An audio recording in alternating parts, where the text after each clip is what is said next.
विषयावरती चर्चा झाली.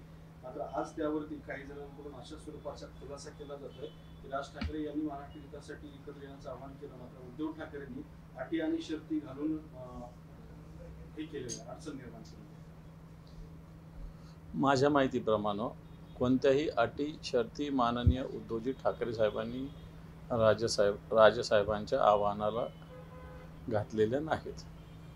फक्त महाराष्ट्र हित एवढा शब्द त्यांनी वापरलेला आहे. मला असं वाटतं तो शब्द काही त्याच्याविषयी काही राजसाहेब किंवा उद्धवसाहेब दोघांचंही फार काही त्याच्याविषयी वेगळं मत असेल असं मला तरी वाटत नाही. तुम्ही शिवसेनेचे नेते आहात, निर्णय प्रक्रियेमध्ये तुमचा सुद्धा सहभाग महत्त्वाचा असतो. या सगळ्या प्रकाराकडे तुम्ही निर्णय प्रक्रियेच्या दृष्टिकोनातून कसं पाहता? हे सगळ्या प्रकाराकडे सकारात्मक दृष्टीनंच बघितलं पाहिजे. राजकारणात 1 आणि 1 2 नसतो, 1 आणि 1 3 होत असतो, 2 आणि 2 4 नसतो, 2 आणि 2 5 होत असतं. आणि मग शेवटी ठाकरे हे नाव या महाराष्ट्राला मला असं वाटतं एक त्यांनी विचार दिलेला आहे. मग प्रबोधनकार ठाकरे असतील, शिवसेना मान्य बाळासाहेब ठाकरे असतील आणि आता उद्धवजी असतील, राजसाहेब असतील, हे सगळे महाराष्ट्राच्या हिताच्या दृष्टीने जी भूमिका मांडत असतात ती महाराष्ट्राला मला असं वाटतं मान्य होत असते.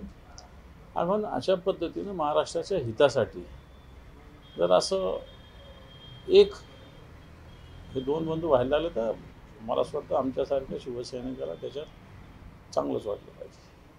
देवेंद्र फडणवीस म्हणाले की ठाकरे बंधू एकत्र आले तर आम्हाला आनंद आहे, पण वाट बघा, पण दोघं एकत्र आले तर स्वागत करू. ऑफर देणारे एक, अटी ठेवणारे दुसरे, मी काय बोलतो? आता देवेंद्रजींना तर हे बोलावं लागेल. त्यांना फार विरोधातही बोलता येणार नाही, फार बाजूनही बोलता येत नाही, म्हणून त्यांनी तशी फुंकून जशी म्हणता येईल तशी प्रतिक्रिया दिली, एवढंच मला सांगता येईल. संदीप देशपांडे त्यांनी याच राज ठाकरे उद्धव ठाकरे एकत्र येण्यावरती एक वादग्रस्त विधान केलं की जसं भाजप हिंदुत्वाचे सर्टिफिकेट वाटत सुटले आहे तसं ठाकरेंना कुणी अधिकार दिला हा महाराष्ट्र प्रेमी आणि हा महाराष्ट्र विरोधी सर्टिफिकेट वाटण्याचा?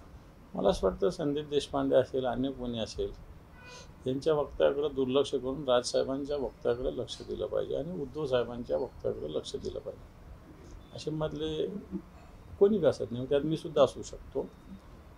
या वक्तव्याकडे कोणी लक्ष देऊ नये, दिलं जाऊ नये असं मला तरी वाटतं.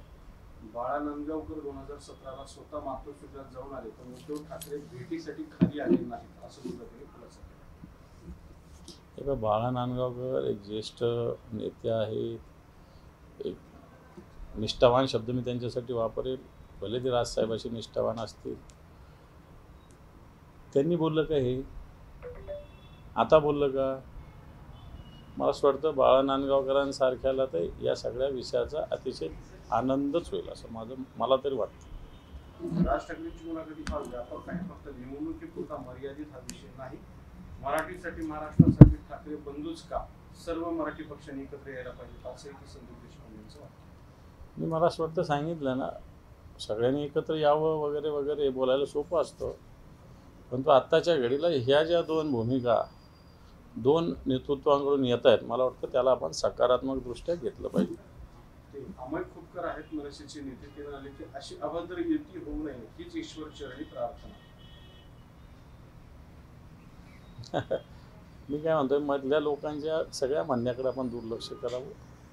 जे हे दोघे बंधू बोलतात त्याच्याकडे आपण लक्ष द्यावं. देवेंद्र फडणवीस म्हणाले की कोणत्याही निवडणुका होऊ द्या, विजय आमचाच होणार. EVM सेट केल्यानंतर असं वक्तव्य येतच असतं ना त्यांचं. सगळ्याच निवडणुका तेच जिंकणार, तेच जिंकणार, तेच जिंकणार. या महाराष्ट्रात त्यांच्याशिवाय दुसरं कोणीच नाही असं त्यांची भूमिका दिसते.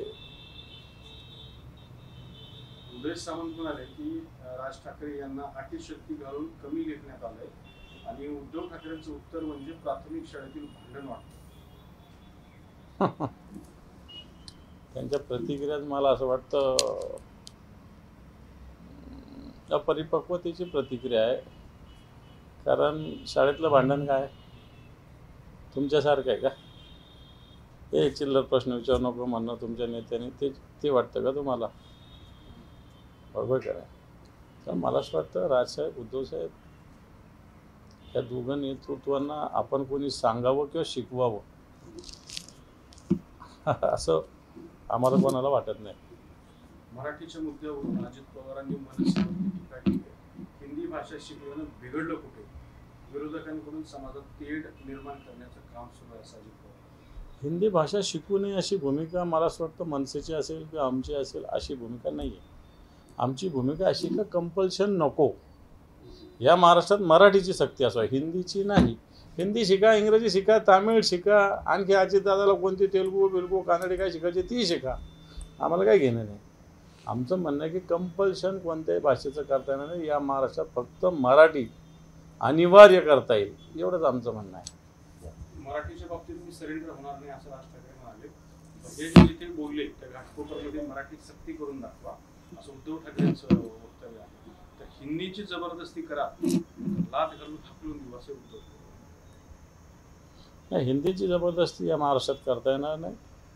मराठीची जबरदस्ती सक्ती या कारण महाराष्ट्रात अनेक लोक बाहेरून आलेले आहे, सगळ्या प्रांतातून आले. पण या महाराष्ट्रात तुम्ही जर राहत असाल, या महाराष्ट्राचं मातीत तुम्ही राहत असाल, या महाराष्ट्राचं मीठ तुम्ही खात असाल, तर तुम्हाला मराठी आलीच पाहिजे. ही भूमिका कोणत्या का पक्षाची असत नाही, फक्त आमचीच नाही, कोणती का असत नाही. तर मला असं वाटतं तिचं स्वागत केलं पाहिजे. नुसतं स्वागतच नाही केलं पाहिजे, तर तिची सरकारने अंमलबजावणी केली पाहिजे.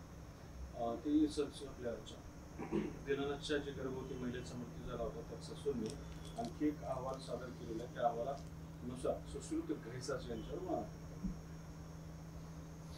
हे पहा, हॉस्पिटल्स आणि त्याचे डॉक्टर्स हे स्वतंत्र पार्ट आहे. घैसासांची काही चुकी असेल मला माहिती नाही, परंतु शेवटी फीस हा विषय हा मॅनेजमेंटचा असतो. आधी घेणं, नंतर घेणं, किती घेणं. डॉक्टर्स काय त्या हॉस्पिटलचे मालक नसतात. मग सगळ्यात आधी डॉक्टर घैसासांच्या आधी मॅनेजमेंटवर कारवाई झाली पाहिजे. घैसास एक निमित्त आहे ना. आता घैसास समजा एका डिपार्टमेंटला असतील, गायनॉकॉलॉजीला असेल, ते महिलांचं डॉक्टर, तिथे वेगवेगळे विभाग आहे, वेगवेगळे सगळे विभाग आहे. आर्थो असतील, जे काय वेगवेगळे विभाग असतील, त्या विभागाचे स्वतंत्र माणसं असतील ना, तेही हेच करत असतील ना, मग त्यांच्यावरही कारवाई करणार का? त्यांना सांगणारं मॅनेजमेंट, व्यवस्थापन, फीसच्या संदर्भातलं धोरण, त्याच्याविषयी माझं आजही मत आहे की व्यवस्थापनावर कारवाई करावी डॉक्टरांपेक्षा. बीडमध्ये एक आणखी एक घटना समोर आली आहे. साक्षी नावाची मुलगी होती. राजकीय नेत्याच्या एका कार्यकर्त्यांनी तिच्यावरती दबाव टाकून तिची छेडछाड केली आणि त्या छेडछाडीला कंटाळून तिने मामाच्या गावी जाऊन तिकडे आत्महत्या केलेली आहे. ती घटना सुद्धा आता चर्चेत आहे. कुठे झाली आत्महत्या? तिने धाराशिवला आत्महत्या केली आहे. आणि पण ती बीडला एका कॉलेजमध्ये शिकत होती. त्या कॉलेजमध्ये तो जो राजकीय नेत्याचा कार्यकर्ता होता तो तिला छेडछाड करायचा. हे बघ, कोणी राजकीय दबावाच्यामुळे एखादी मुलगी असेल, एखादी महिला असेल, एखादी भगिनी असेल, तिची छेडछाड असेल किंवा अन्य काही बाबी करत असेल, तर पोलिसांनी मुलायजा बाळगू नये.